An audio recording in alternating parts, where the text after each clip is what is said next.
India is the second most populated country in the world. It's home to over 1.4 billion people. Not only is the population diverse, it is devout.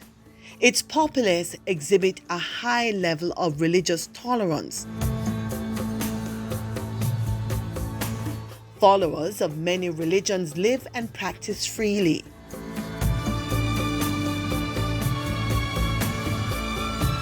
India is also home to one of the world's largest Muslim populations.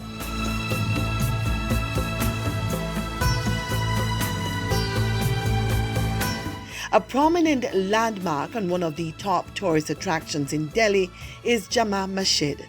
It is one of the largest mosques in India.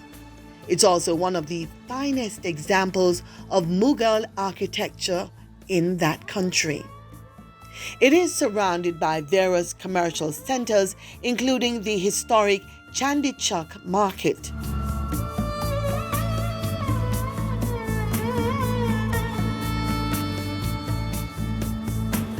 Jama Masjid is Arabic for Friday mosque.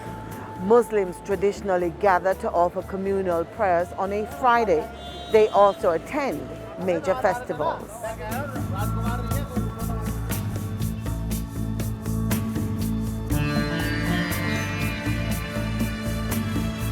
The mosque reportedly houses sacred relics of the Prophet Muhammad and an ancient transcript of the Quran.